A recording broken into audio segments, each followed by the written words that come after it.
Welcome back, ladies and gentlemen. I'd just like to introduce Kate, who is the ethics lead at City AI of London, and I'd just like to bring her up and allow her to moderate this session. Yeah. Hi, guys. Thank you for having me. Oh my God, this is the first AI conference in the North. Are you serious? This is exciting. Like, I've been to so many, but every time I go to the first one ever, I just feel more and more excited. It's amazing. So thanks so much for being here, and I'm really honored, and it's a pleasure to be here and give you just my perspective and my thoughts on the ethics of artificial intelligence. Now, normally a talk like this is half tech and half philosophical, but I'll try to make it a bit more maybe engaging or more interactive. So my question for you is, what is something that you are sure of? Go on, just say something that you're absolutely sure of. My name. You're sure of your name? Okay, that's a good answer. Huh? Death. Death and taxes, yes. Well, yes, indeed, there are some very specific finite things that we can be sure of. But broadly, there aren't as many. I mean, can we be sure of ourselves? Or are we simply just simulations within our brain? Is it that our neural networks respond to stimuli in our environment and just render this illusionary sense of self? So can we really be sure of who we are? Is it that just an injection of oxytocin and dopamine is going to change our entire personality and make us into something different? Are we sure of our reality? Or are we just wave particles collapsing, and we are just limited by our four-dimensional kind of ability to recognize senses and ability to recognize reality, although we are, we have what we are so proud of, and this is human intelligence. Although we are so intelligent, we are still so limited, and we still can't understand what the heck reality actually is. And are we really sure of our relationships, or are they just kind of self-perpetuating narratives in this world? Sometimes getting better, but most of the times just getting worse, because they are just crippled and walk on the crutches of technologies. And we think that when we talk to each other or when we interact with each other online, we think that is a meaningful social interaction, when in fact we feel lonelier and colder and emptier inside. So I'm asking these questions because I need to raise the point that our brains are wired for certainty. From birth to death, we simply collect information with the whole purpose of packaging that information into concepts that we can physically or intellectually manipulate and work with. It's simply because our brain structures are only able to learn by repetition and reinforcement. But I think that this desire for certainty can limit us and can empower us, right? Through certainty and through scientific discovery, we're able to build tools that are absolutely outstanding. But at the same time, our low threshold for tolerated ambiguity gets in the way of truly understanding what we're dealing with. For example, when we think of black holes, we imagine these tunnels, these holes through the universe, when in fact they might be actually spheres where there is an absolutely incredible, million times million times heavier in terms of mass than the sun. They might be spheres, or they might take a different shape or form. But we simply come back to things that we are familiar with, and I think that is the case with artificial intelligence as well. We confuse artificial intelligence with something that is self-aware or something that has the ability to truly understand, and that's just not the case. So let's be aware of our need for certainty, and realize that when we try to come back to something familiar, we actually get in the way of understanding what the heck something really is. And I think that this is specifically, so artificial intelligence is really not human level intelligence. It has nothing to do with humans. It's simply just a mathematical, it's a system where we have algorithms that are optimized for a certain type of performance. That's what it truly is. So coming back to the idea of ethics, I'd like to draw a very important distinction between what is ethics and what are ethical standards. So I think that at the core of all ethical discussions is a continuous negotiation that tries to figure out what is truly fair and what is truly trustworthy in this world. And this negotiation carries on, continues, it's on and on and on. And it really depends on different cultural nuances. It depends on what we think is right or wrong. So this discussion continues forever. However, sometimes society does need a little bit of certainty, and we really need to understand, okay, so what have we agreed that fairness means? Okay, what have we agreed that good means today? With artificial intelligence coming into our awareness and coming into the world, this negotiation, this constant discussion is being a little bit disrupted, and that's why we are like, hold on, what do we mean by good AI? What do we mean by bad AI, right? So you need to understand that this negotiation needs to continue, whereas ethical standards do not have to continue. They are simply more concrete ways of anchoring this discussion, right? So we say with an ethical standard that we care about fairness or we care about transparency, but what it truly means is not something that is dealt with in an ethical standard, okay?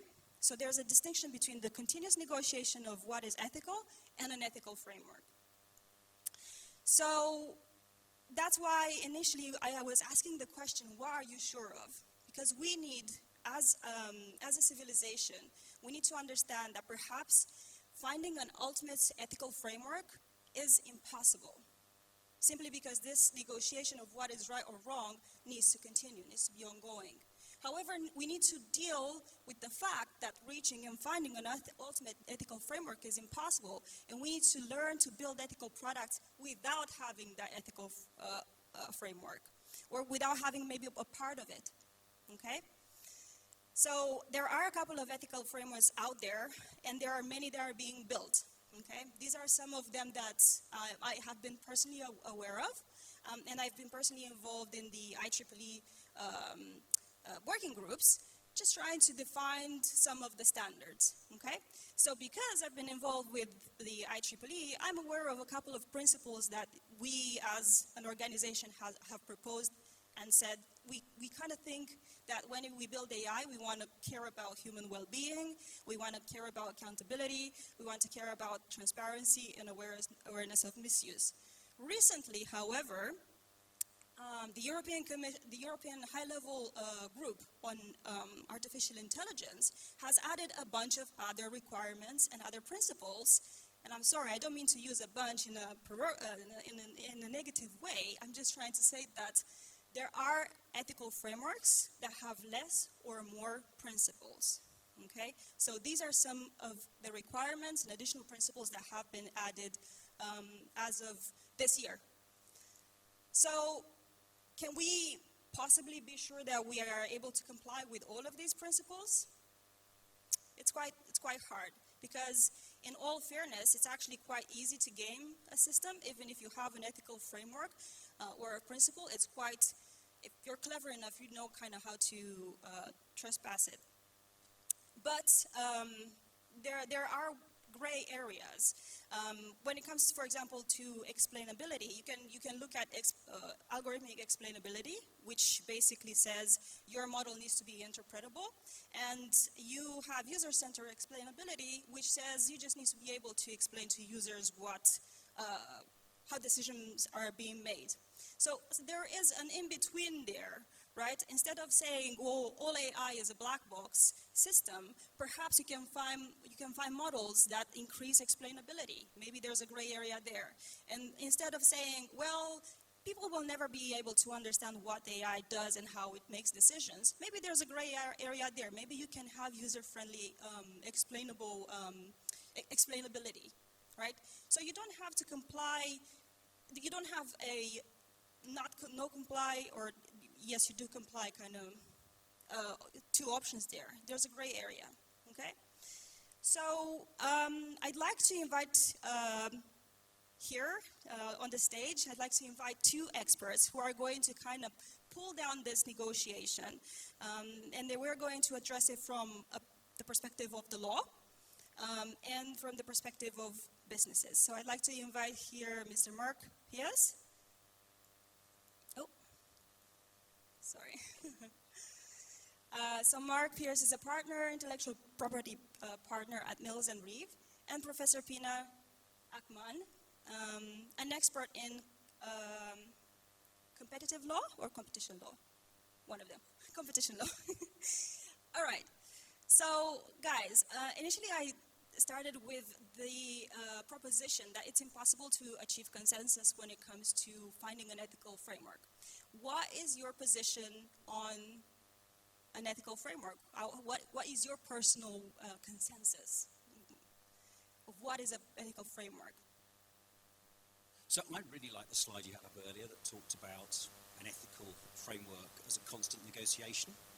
I just don't think that you'll ever have an ethical framework which is set in stone. And in fact, if you look outside of the AI sphere and you look at ethical frameworks that we've got developed, really well developed as a 21st century society, those ethical frameworks are very different from what we had in the 19th century. They are. And they'll continue to develop. So a framework is not something that's set in stone, but I think it is increasingly something that reflects. You had up there the principles from the European Union ethics paper, and those first four principles I think are at the core of almost any ethics framework that we're going to have in AI. And I think to an extent that's non-controversial, but that's my position. Is it's a moving feast, Right. but it's a feast that's moving along a set of at least relatively clear guidelines. Okay. Thank you. I agree, and I mean, consensus is a really big word, and let's not forget in democracies we don't need consensus, we only need majority. And let's also not forget when we have these principles we're discussing, we are usually looking at principles agreed upon in Western democracies, and we expect the development of technology to be in line with the principles that we take as guiding principles in our daily lives. So we expect artificial intelligence really to be subject to the same principles, ethical principles, that we find ourselves to be subject to, like non-discrimination, transparency, accountability, and so on. And yes, we don't necessarily need an overarching framework, and we don't necessarily need even a consensus, but there will have to be some guiding principles that we take as principles that lead all aspects of our life, which will also lead the development of artificial intelligence. Okay. That's fair enough. So we don't need any specific ethical framework, but could you name some principles that you really care about personally, that you feel like are universally important when it comes to building artificial intelligence? Respect for basic fundamental rights. That includes, foremost these days, given the use of personal data, respect for privacy, accountability, non-discrimination, transparency. And I know that some of these raise higher levels of challenges in terms of the technology being able to comply with them, but I think that's where we'll see the issues rising up in future. You know, how can you make the technology comply with the principle of accountability or transparency when there is a black box involved? And those will be the issues that we'll have to face with, I think. Absolutely. I think that the fundamentals are, I mean, all of those I agree with. Fairness, I think, comes into equal. But fairness fundamentally is right at the heart of it. Okay. But I also don't think that the basic principles that guide an ethics framework for AI are any different from the basic principles that guide the ethics framework for cars or anything. I mean, in the end, what we're looking at is a technology that impacts on human existence in the same way that the automobile impacted on human existence. And what we are trying to ensure is that we have a framework that benefits mankind in the way that we understand it to be a benefit to mankind. But fundamentally, then I come back to all those same points, because I think they are the basic principles. But humankind and the reality that we have to deal with changes constantly. Do you anticipate any changes to how we interpret fairness, what it means to be fair in this world, considering advances in technologies and, you know? Yeah, absolutely. So how do we I mean, deal if you go back, and again, taking us outside of AI, go back to the beginning of the 20th century and look at what people considered to be fair in the United Kingdom, for instance, Yes. which is where we are now. And you had a system where it was considered fair that more than 50% of the population couldn't vote. Exactly. You go back another 100 years and you have a system where it was considered fair that people could own other people. So what's considered fair in society is changing all the time. So yes, I anticipate change, but I have no idea what that change will look like because we simply can't go. We can postulate, but yeah, I think inevitably what's considered to be fair will change. And I think we're beginning to see that to an extent already with the Facebook issues around data. Right. Those are issues that we weren't thinking about 20 years ago. People weren't concerned about the misuse of vast amounts of data because you couldn't misuse vast amounts of data 20 years ago. Right, and now we discovered that you can misuse data. Okay, so from your perspective, what are some adaptations to changing definitions around fairness or transparency? From your perspective, how do we approach this change? I mean, I think I personally, in my own research, try to avoid using actually the concept of fairness as a guiding principle because what's fair to me is not necessarily going to be what's fair to you, and that's not going to be necessarily what's fair to Not fair a third to the party. business. Not fair to businesses might be. So fairness is perhaps not the best guiding principle, and it's not the most concrete. But things like transparency, explainability, accountability, these are principles we can put, flesh on the bones of. When I want accountability, I want someone to be accountable. If a self-driving car, causes an accident, I want to know who will be accountable. When I say transparency, if a company has taken a credit decision in an application that I have made, I want to know how that decision was reached. I suppose for technology purposes, a little bit of being able to reverse engineer that decision and understand how that decision was taken. And when I talk about autonomy, I want to have the freedom not to be subject to automated decisions, for example. So there are far more concrete principles that we can adopt as part of a growing and developing ethical framework than something like fairness, for example. And how will this change in future? I think in some years' time, there will be some red lines in terms of development of AI. Some of these ethical principles will be taken on board by lawmakers and incorporated in the law, and there will be probably certain red lines which are going to come out of the ethical framework. In terms of the law, certain developments might be, probably should be, or I don't know. That's probably a technological question to be had too. Prohibited that as a society we will not want this sort of AI to be developed, and there will be some red lines in future, I would think. I see. So are you implying that some principles are just too difficult to pursue compliance with, but in the meantime, some are kind of technically, it's realistic from a technical perspective to comply with?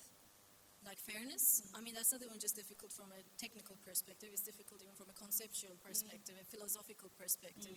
Since Aristotle, philosophers have been trying to describe what's fairness. Right. And there isn't a uniform decision. Like in commercial disputes, most specifically in this jurisdiction, not so much perhaps in other parts of Europe, courts will always avoid engaging with questions of fairness. In contract disputes, commercial disputes, they will not engage with that question. So I don't see those courts engaging with issues of fairness when it comes to, decisions made by AI either. But I can see them engaging with questions of transparency, accountability, explainability, and so on. I see. I think you're absolutely right. So the UK courts, will not look at questions of fairness because they simply aren't the right place to do that. But the fact that a concept like fairness is incredibly difficult to handle, the fact that it's almost impossible to get a consensus on what is fair because people are coming from different positions, I don't think that means that fairness isn't something that should be at the heart of an ethical framework. We should be striving for fairness, but actually what falls out of that is you can get consensus around some of the other aspects that we've talked about. So I think that's really important. I always have a bit of an issue here with transparency how many people in the room have flown this year? How many people in the room can explain how that aeroplane got them where they got to? Great, we've got an aerodynamic engineer, fantastic. Transparency is an interesting concept because most people drive cars, most people don't or couldn't explain in detail how their car works, but they know the fundamental principles. You put petrol or electricity or diesel in and the car moves because energy is transformed into kinetic energy and then you get to where you get to. For me, that sort of level of understanding of AI is going to be fine, but we're not there yet. And I think we're really grappling with what transparency means because people are trying to explain how algorithms work. And we're never going to get to the point where the majority of people who are users of AI understand how algorithms work. And as AI becomes more and more prevalent, there's going to be less and less understanding of the detailed way in which the technology works. But the results of the technology and the basis perhaps on which some of those decisions are made can be made transparent. I think it's really important that that's what we're aiming to achieve. It seems like this is more of a societal problem that gravitates around the idea of can we really understand and does everybody need to understand? But from a technical perspective, I just want to go back to technical implementation, what we can do as developers or creators of artificial intelligence. What are the challenges for us when it comes to implementing some of these principles? Fairness maybe means bias. Maybe fairness means that every outcome is fair to any human being. More transparency or explainability. What are the challenges to implementing these principles? Okay, so the first thing I'm going to do there is wind back a step before looking at how many people in the room are developers, by the way? That's good. So actually, probably just about a majority. Before looking at how you guys can implement an ethical framework when you're doing your day-to-day job of developing, I think a really important point. We talked about, again, we had that slide. It's a constant negotiation. It's a constant negotiation with lots and lots of stakeholders in it. And there are lots of stakeholders engaged in this conversation about what an ethical framework should look like, who are not technicians, don't necessarily understand it, but understand perhaps the implications or have false views of what the implications might be. I don't think we're hearing enough noise from the development community about what ethical frameworks should look like. And I don't think that the technical community is engaging as much as it should be in an ethical framework. Because if you're not careful, what happens is you get an ethical framework imposed by people who don't understand what is driving the technology and how it works.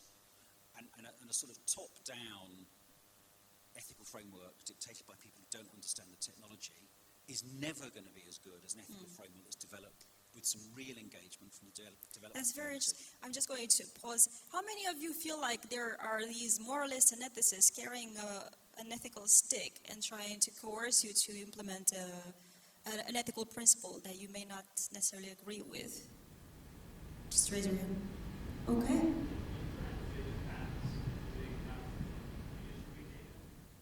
And that stifles your ability to do any data analysis.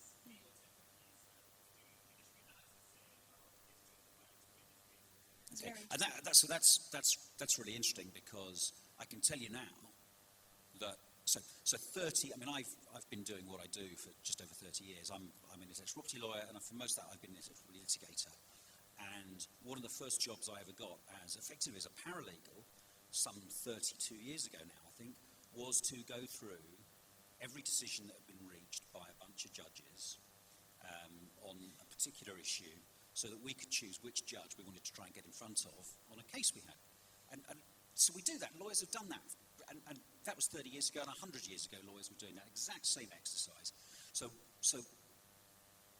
why have the French banned that? Presumably because it's seen as being unfair on judges to have that analysis done.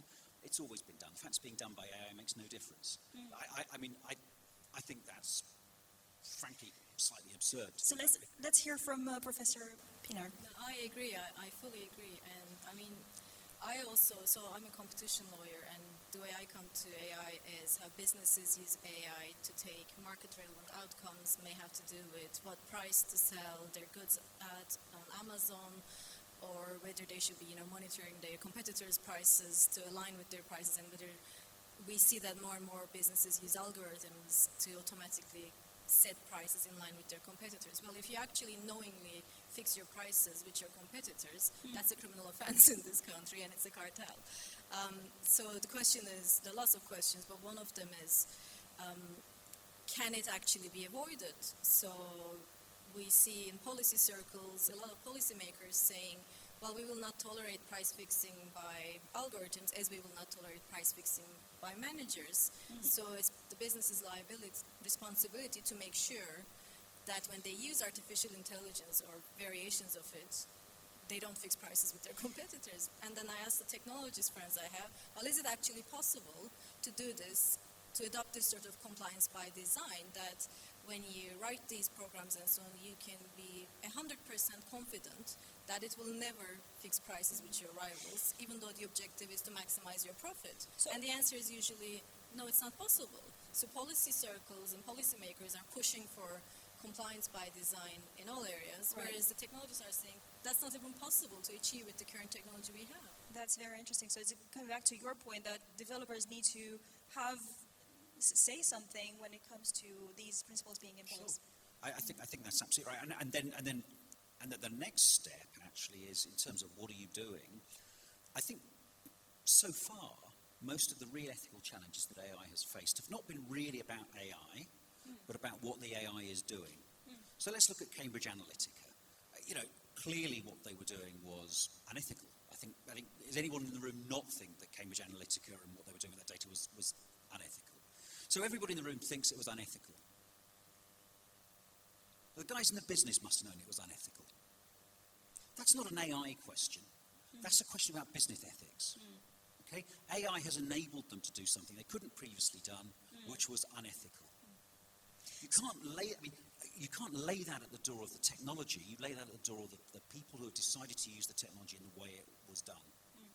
And part of the developer thing is, I can't remember the name of the guy who was the whistleblower, who was a developer, wasn't he? Now that's ethical behaviour. He recognised that what was going on was unethical and he called them out on it. So that's one of the ways, beyond developing the framework, one of the ways that developers need to be involved. If you are involved in something that is clearly unethical, say so. Sorry. All right, so then we're looking at responsibility, because you guys have been even hinting at who is truly responsible. But I'd like to further narrow down this question, okay? So, for example, Mark, if somebody would develop a system that automatically decides which trademarks are being granted or, logos, whatever. But somehow I think I can go and pay something and get that service now. Right. And then down the line you realize that, oh my God, there's a likelihood that Western countries are awarded these trademarks more often simply because of, I'm not sure what association there, right? Yep. Concept drift, etc. Right? So how do we, so it's not after the fact, but before the fact, how do teams take responsibility from your perspective for, developing something that is as ethically aligned as possible within the industry and within their technological needs? Okay. So I think the starting point is to talk about these things. I think the starting point is actually, as a community, to be talking, to be engaging with each other on what is ethical, and with engaging with the outside world as well. I mean, it's really important with any sort of ethical framework that the people who see the results of that framework in action are engaged in developing it. So the developer community, and I guess the business owners above them as well, need to not only engage with each other and talk about ethics, but also to talk to the broader community about ethics. Got it. What is your perspective?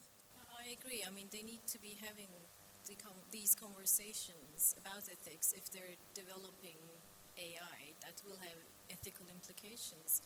And also, I suppose, those using the data have to make sure that the data set itself doesn't suffer from issues such as discrimination, bias, infringement of privacy, and so on. Right. And it's not easy, of course, but I guess that's what it involves. Yeah. So I'm going to turn it back to the audience. So when it comes to practical advice, the most natural question, okay, so why is it that, what should we do? But instead of turning back to you, I'd like to turn back to the audience. What are your challenges? What kind of advice do you need? What are your questions around implementing ethics in artificial intelligence? And I will volunteer the mic. You guys are heard. Hi there. My question is, to what extent do you think that a lot of the discussions about ethical AI now that are taking place in these sort of partnerships on AI and these other institutions, how much of it is a kind of a bit of a distraction, if you like, from something more concrete like regulation or enforcement? So it's nice to talk about all these high-level principles, but do they actually have any teeth? So that's my question. Thank you. No, they don't currently have teeth as such, and we should also mention, I think Mark might disagree with this, but 80% of all AI-related patents were filed by Chinese businesses last year. And China also apparently has 1/3 of unicorns as of last year. And China is not party to any of those principles that have been even loosely adopted by international organizations like the OECD and obviously not the EU principles. So unless everybody sort of comes on board these ethical principles, there's a big challenge there in terms of it having any teeth anyway. And also I think some of these principles, as I said earlier, will have to be adopted in terms of regulation and law. Then it will have teeth because you will have to comply with these principles. Teeth that bite back. Pardon? Teeth that bite back. It will. You get fined for. Right. Okay, so the first thing I'm going to deal with is the patents. So the numbers Mark, right. one second. Are there any questions that are burning, and then I'll let you carry on? Just put your hands up so I'm aware. Okay, so we have one question there and one question there. Okay. So, very brief answer. So yeah, 80% of the patents granted were granted to Chinese companies, and most of them are rubbish, and won't stand up even in the Chinese courts. But never mind. So the question was about whether this is a conversation that's should be really about regulation, and clearly there's going to need to be some regulation. But I think it's really important to separate the question of ethics and the question of regulation. Regulation is something that's driven by ethics. Okay, and if you look at the introduction to the European Union ethics paper, which is a flawed paper in many ways, but actually there's quite a lot in there that's good as well. It talks in the introduction about a three-limbed approach to achieving trustworthy AI, and that's what it's all about. It's about getting artificial intelligence to the public that society trusts as a concept, as a thing, and it separates their three. The third limb is robustness. It needs to be something that works and is reliable. The first limb is regulation. The second limb is ethics. Ethics drive regulation. Laws are passed because society agrees that they should be passed. Murder is a crime because ethically we all agree that killing people is wrong. But we have to agree that first. So we need an ethical conversation before we can have regulation. One last question over there. Right, hi. So I recently saw some figures with regards to self-driving cars and how people would choose to save or sacrifice a particular group of people, whether they were younger or older, like the classic philosophical problem. I can't remember who it was that did it, but the question I have is that, well, one of the outcomes of that was that in Asia and the East, people value certain characteristics in people differently. So they value age over youth and experience, over inexperience and potential.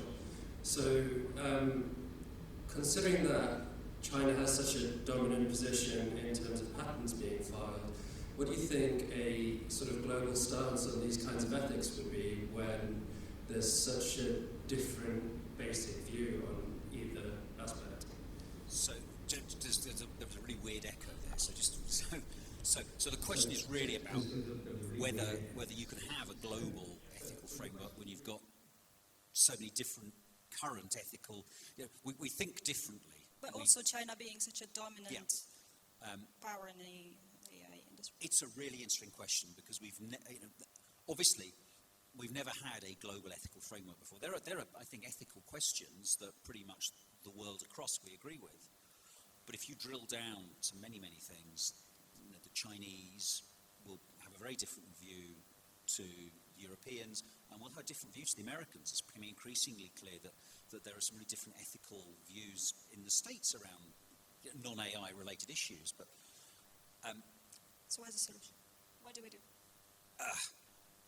I'm not sure I've got a solution to that. It's a really big issue. We were talking before we came in actually about the fact that historically we've had legal systems that dealt with national issues, and that was fine, and then you went somewhere else and dealt with it. But the point about modern society is that borders don't really count in the world of the internet and AI, and that we are having to adapt to a situation that we have never had before. We've come from a society not that long ago in real terms where we lived with ethical frameworks that could be developed village by village to without, I hate myself for saying this, but we're a global village now. And So it's a really good question, but I don't know what the answer is. That's totally fine. Unfortunately, we are running out of time. So just a few conclusions. I think from my perspective, thank you so much for participating. So my perspectives, my takeaways for you are, please speak up. When you see something that is unethical, try to take action on it. The other takeaway is the negotiation and the discussion is ongoing, and it varies from region to region. We have to understand that this is the reality. We don't have an ethical framework that applies to everybody. However, just like yourself, you raised a question. Let's raise this question even more so that we try to get towards solutions. Thank you so much. And thank you for your time, guys. So please feel free to go and have lunch and talk to me at Mark.